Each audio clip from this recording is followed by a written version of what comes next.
Malang song from Australia we got to hear. So No, that is the tap song. I went to Australia, Sydney to learn tap dancing. Okay, so how for was the another experience song. and what are the new things that you learned for this? Well, in this film, one thing I learned is tap.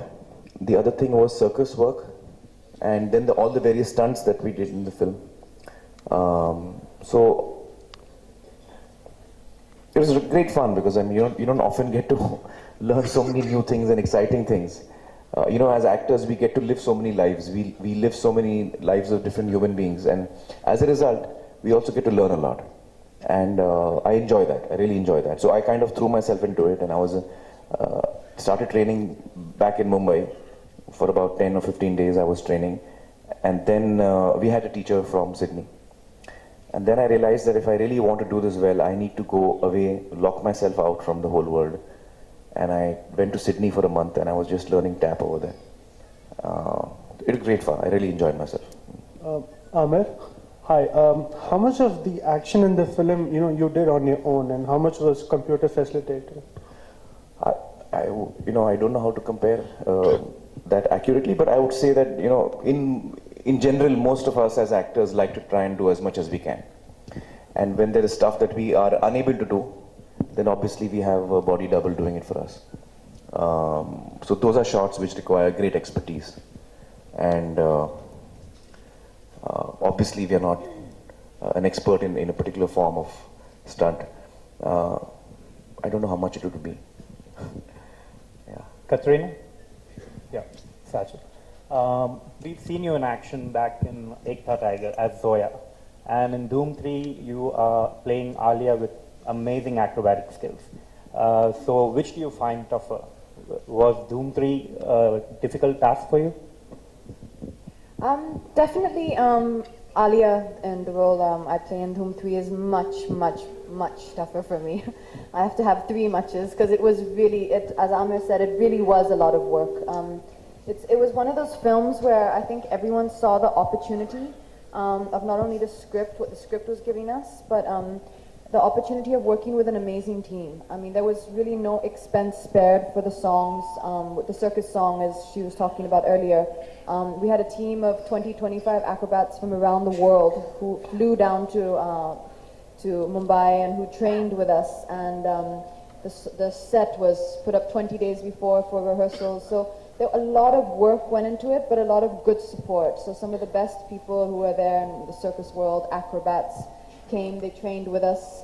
So, I mean, for me, once I saw that opportunity, I took it as a challenge to be able to really make sure it was the best that I could possibly do. And in all of the songs and the dancing and the circus stunts that you see, I think we've really went out there and tried to do something which has not been seen before. So hopefully we've achieved that a little bit.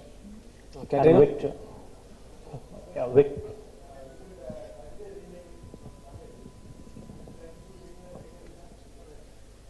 Yeah, I'm sure there are a lot of films that I don't, until that offer comes to me, I wouldn't know. But I have to say that when I saw Gajini, I really liked it. I'm talking of the Tamil version. And in fact, my fear was that I would not be able to do it. When I saw the film, I really liked it. And my initial response to Murugadas was that I don't know whether I'm the appropriate actor for a film like Gajini, because I've never done this kind of action.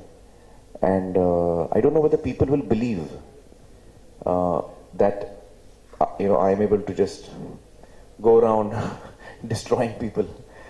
I'm not known for that. So then I spoke to Surya, who was the hero of the Tamil film, and I told him how much I loved the film and how much I loved his work.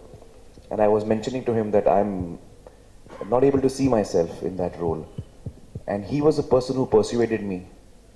And he said, no sir, you're completely wrong. You are, I think, the ideal cast for that role. And perhaps you're not able to see yourself in it, but I think I am. And I think you should give it a shot. So it was Surya really who persuaded me to do the role. And yeah, but if some other film comes up from which is originally Tamil and something that I like, I would love to. And I'm sure there are many such scripts. Amir? Yeah. So, Yes. Yeah, so I just read a report on the net saying that you had expressed an interest to KB sir about remaking Unnal Mudiyum Thambi, the yesterday Kamal Haasan film. So how true is that, sir? Well, it's a great film. No, I don't think I mentioned that I would like to do a remake. That's not something that I had mentioned. But I think Mr. Balachandra has made some great films. And I've been very appreciative of his work. And I was especially moved when I met him during the Golapudi Awards, when I was awarded for Tare Zameen Par, Best First Time Director for Tare Zameen Par. And I had never met Sir, before. And he was the person who was the chief guest, and he had been invited to give me the award. And it was really probably my most emotional moment of my life here, as an actor. I was also overawed meeting him. And then when he started speaking before giving me the award, I just had tears in my eyes. And I just fell in love with the man. I think he's achieved so much, but he's got so much generosity in his heart.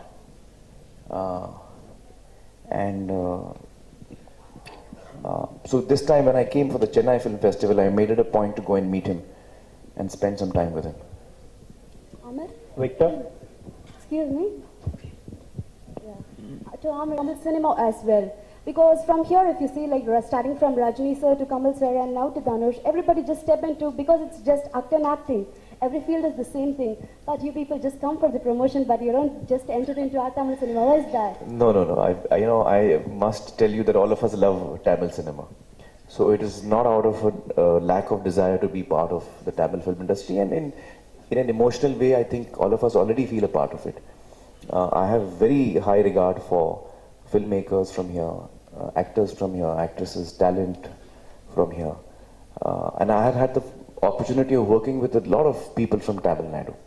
A.R. Rahman I've worked with many times. I've worked closely with Ravi Chandran. I think one of the big things is that language is something that we would find it difficult to perform in a language which we are not aware of. It could be Tamil, it could be Telugu, it could be French. If the language is something you don't know, then for an actor it becomes extremely difficult. Some people are able to overcome that. Some actors are quite natural with picking up languages quickly. Unfortunately, I'm not one of those. And if there's ever a script, in the Tamil film industry, which requires me to play a character who does not know Tamil, then I think I would fit right into it. Yeah. Mr. Amir, do accept my question. Yes. Reportedly, the character that you have played in this film has some shades. Would you concur if I were to state that is it a conscious decision on your part to play contrasting roles so that you will not get typecast? What's your take on that? Well, I like to play different characters. And I think when I play a particular character, then I don't want to play something similar again. It just gets boring for me. Throughout my career, I've always wanted to pick different films. And quite naturally, the films that I get attracted to or gravitated towards are stuff that I have not done earlier, something that's new, exciting, and challenging. I don't think I'm actively trying not to do I'm not trying to create an image or not create an image. I'm just quite naturally getting attracted to stuff that is unusual and new and which I haven't done before. Maybe more of such opportunities come your way. You can put it that way. No, I don't know. Actually, I probably listen to the least amount of scripts. But I also do less films, so I don't need that many opportunities also. One question to Dr. Victor. Sir, moving on. Have you already conceptualized the... Not at all. You might? I think the Dhoom franchise has become something which has a life of its own, and it is bigger than me, and it is bigger than us. So I think that there is a love that the audience has for Dhoom, and there should be a Dhoom at least every couple of years. So yes, I think there should be some Dhoom, 4, 5. As long as you people want to watch it, we will provide it. And I think he's been trying to ask me a question for 800 hours. Hi Victor. The only thing I want to ask is Dhoom 3 is not only larger than life, but it has quite a few firsts in Bollywood. This would be the first movie released in IMAX format, and first movie to be extensively shot for a 3-month schedule in Chicago. And Amir Khan was like first time he shot in Chicago as well. So is there anything else which is new about Dhoom, which Hindi cinema or Indian cinema haven't seen, which you would like to share with us? This is the first time I've directed Abhishek. And that's a big first for me.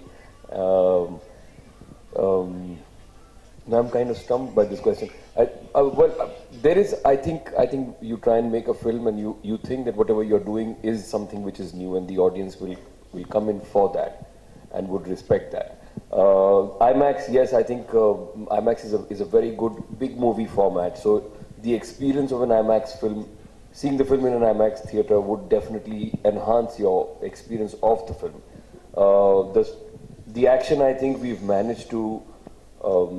In all humility, I feel that we've managed to get action which is of a very high order, and both in Chicago and in India. And I'm just hoping that all the positive stuff comes from the audience instead of from us. Excuse me. I have two questions. First part is to the three of you. Abhishek and Gagan ready to answer it first. In Hindi films, multi-star cast, the hero